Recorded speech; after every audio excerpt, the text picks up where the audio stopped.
Yo, what's up, everybody? Kind of wanted to vent and talk a little bit about something that just happened to me right now. I was at Walmart, right? And I went into the home section where I was looking for something to brace my TV stand. So I was where, let's say, I was where all of the tools are at, past automotive, that whole same section, right? And while I was there, I noticed that there was a gentleman, younger gentleman, probably in his 20s, in the back of the store with me. He like walked by one time, and it didn't catch my eye until probably the second time that I seen him. And I have a loss prevention background. I know how to look for indicators. I also know how to spot LPs on the sales floor. But this guy, rookie for sure, had his badge outside of his shirt, and I don't think he realized it, but he had his badge outside of his shirt. Although it wasn't facing forward, if you walked by him, you were able to see the side of the badge. So I was able to pass and see that the opposite side of where it was supposed to be identification or some kind of license or like anything, whatever certification was there on one side. And then on the other side, you could see like the badge from the side of his chest. So rookie mistake should always have that tucked in until you're about to apprehend. But what made me more upset is that when I walked in the aisle where he was at, because I also needed to look at something, what 20-year-old is going to be on their phone texting every single time that I see him, besides an LP, in a store, not shopping, but just standing in areas? And this idiot decides to stand in the shower head area, which would have been like one of the worst places. Like, you're gonna burn yourself every time. You're standing in areas where like you would not normally be, and you look like you would not normally be there. You're not touching anything, you're not moving anything, you're not shopping in any way, shape, or form. He then began to show indicators to me that he was the LP, besides all of the other things that I had factored in. So as I approached him in that second aisle where I had seen him again, and granted he was walking the opposite way when I seen him the first time, I approached him and said, "Hello, how's it going? How you doing? Excuse me, sir," acting like I didn't know he was LP. So I was talkative. I displayed no alert signals. I was initiating conversation with him, which is a telltale sign that that customer is not afraid, is not assuming that you're seeing them as a threat or a shoplifter. And those are indicators that you should probably just back off and just let it go, especially since I'm shopping and I'm holding $5 worth of merchandise. 2 items, $5 worth of merchandise. He knows, and any other LP will tell you that that's a cite and release any day of the week. As a matter of fact, you wouldn't even be able to call the police to come get that guy unless you have ongoing history and there's some kind of documented case where you've already 86'd the guy and he's back again and he's already on the move, doing all of the same indicators that he would have done before. Even then, your 86, just verbal 86, is not going to hold weight in the court of law. So you have to be really, really picky and choosy. So whoever was on the other side of that camera and texting him who you should be watching definitely slipped up. But the guy should have been like, I don't think this guy's going to steal from us, because number one, he's initiating conversation, and number two, he's not showing any kind of indicators, especially since I'm watching him live and you're just watching over the camera feed. So as I was then exiting towards a cash register by Garden, and anybody knows when you get towards Garden, in a Walmart anyways, there's no immediate exit. So he would have still had another, let's call it 50 feet easy to apprehend me and ask me why I passed the register up. But even then, I'm still in the store, so he wouldn't have been able to do that, even because he'd have to allow me to shop all the way up into the point of exit. Because if he didn't and he tried to apprehend me before I left the store, like, you're asking for a lawsuit, because then you've initiated a stop, you've detained somebody, you're kidnapping them. There's so many things that initiate from that one mistake. And I think that that's where my biggest problem is that you're doing something, and if you don't have the training, and with all the things going on in the world, you don't have the training, you're gonna make mistakes. And then you should ask yourself, did I make a mistake? Should I have done something differently? Should I have challenged whoever it was behind the scenes? Because if you're the one who makes the initial apprehension, you think the person behind the camera is going to get fired? No, it's going to be you, because you made the judgment call to follow me, harass me, and do all of those things, right? So as I was heading out towards the cash register, I was like, oh damn, I gotta grab contact solution. So as I went to go grab the contact solution, before I was even towards the area where whatever department you would call that, near in that Walmart, their McDonald's, I wasn't even by a door. I was in the middle of the store at that point, and I was walking into that department from their Easter section, or their Easter shop. And when I got there, I could see out of the corner of my eye that he was also walking that way. So he had been walking from behind me. He was in the main aisle where I was walking through the aisles. I had everything visible in my hand. I was shopping all of the same departments. So I stayed in home, went to another section of home, asked another associate. All as this is happening, I'm watching and I'm able to see him. I asked another associate, hey, do you know where this is at? I need to see if there's one of these, or do you guys sell these? Which was basically a stand for my wall, so that I could hang or put my phone up, or put anything like miscellaneous up when I'm on my bed and I don't want to have to get up and put it on my desk across the room. So I was asking for one of those, and the associate was like, oh, you know what, we don't sell those. So I was like, all right, cool, maybe she knows, maybe she doesn't know, let me walk that area. As I was walking through, and Easter's right there, so I made that right, went into Easter, walking towards the contact solution. All of this is happening, right? And I could still see him, and I seen him again. So I go into the contact solution area, and then I stop right behind 3 girls. I stop, and I watch him go.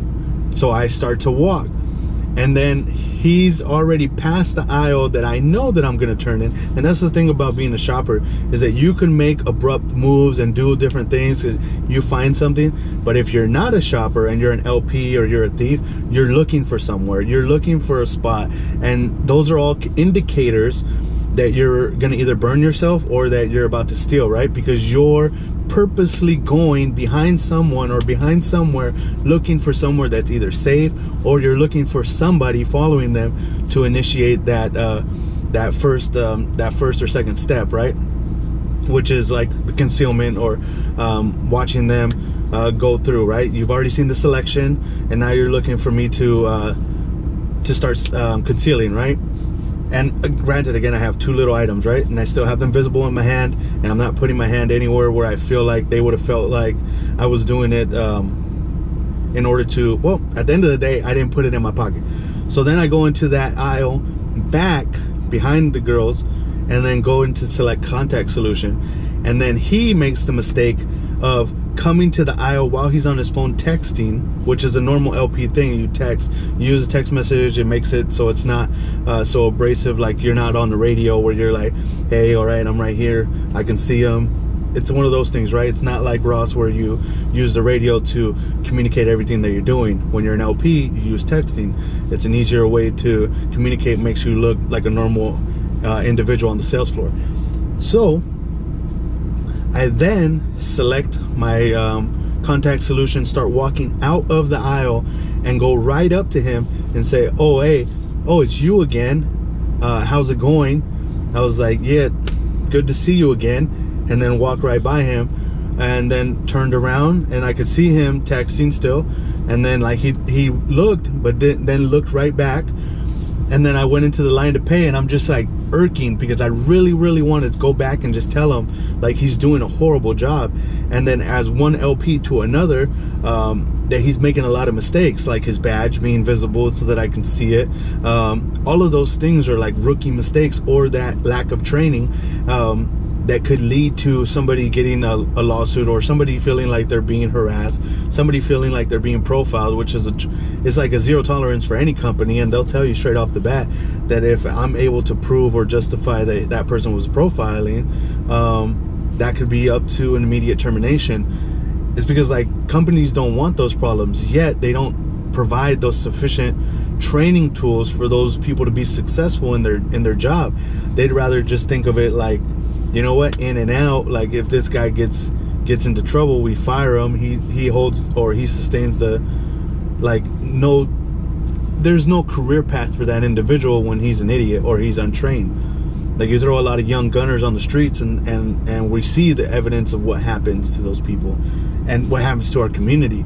It's like everybody becomes defensive. Everybody thinks that you have to watch yourself or watch what you're doing, and it shouldn't be that way. Like, I should be able to go to Walmart, and whether there are LPs or not feel the way that I felt when I was walking the store, especially when you have $3 or $5 worth of merchandise. At the end of the day, yeah, you want to provide great customer service through your associates, but the LP should never be somebody that you feel a presence from, unless you are already at the door. That person has taken the 5 steps and is at the apprehension point, and they're going to then apprehend. And those people, yeah, definitely need to know that it's not going to be okay for them to come to your store, come to your establishment, and steal from you like it's a free place to go. Definitely, those LPs need to be there at that point, doing all of those steps. But there shouldn't be those kind of people that aren't doing that feeling that way. And that's how I felt today. And it was just a clear evidence of profiling, because there was no reason for them to initiate the whole follow from the beginning with, because like whoever called me out had to have used some judgment behind the camera to initiate that follow, right? And as soon as the other person had identified me and then began to watch me, like, he should have took it upon himself to try to see, number one, if there was any indicators that I was trying to steal, like my being nervous, looking around the area for any kind of associate, maybe like not really shopping, but looking for, it's just hard to explain. There were so many other things that should have indicated to him that, you know what, he was wasting his time and he was just pissing me off.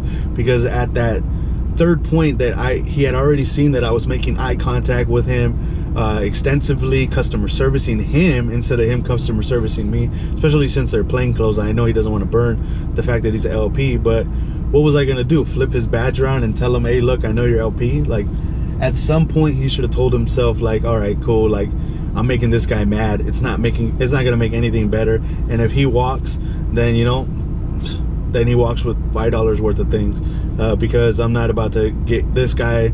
I'm twice his size. I'm angry, and he's making me more mad. And, you know, like, it's just that whole scenario, it just went down wrong. Walmart, that's a big fail on you. The LP department from the Chula Vista Walmart that's by the Costco on Broadway, big fail for you. Just in general, big fail on that whole establishment right there.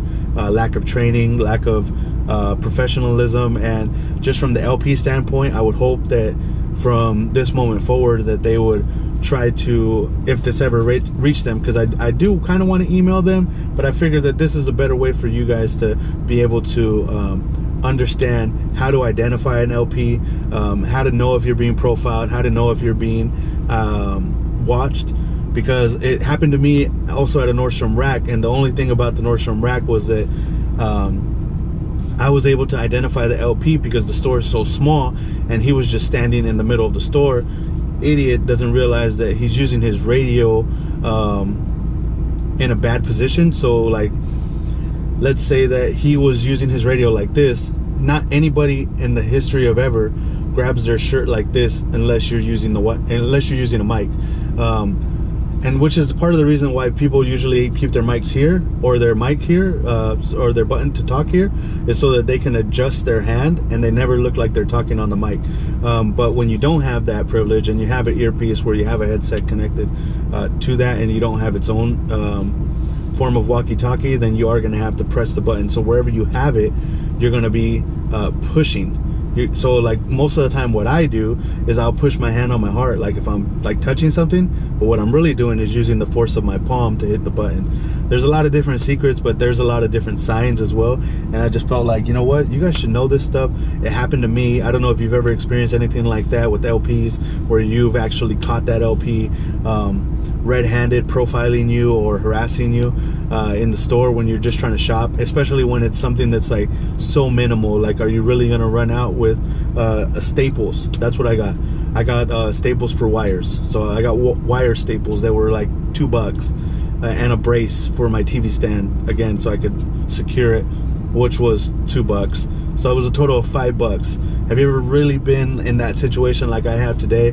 Go ahead and like, comment, subscribe, and leave me your scenario of what happened. And I really want to talk this out, and maybe I might have my boy who's an LP who could talk about some of these things that's happened and how he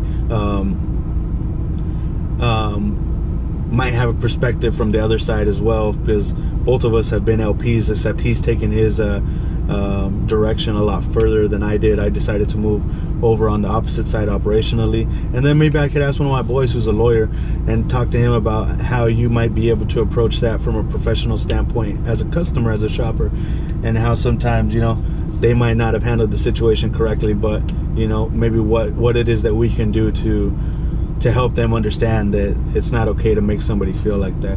So I'm out. Let's go ahead and do that. See you guys again soon.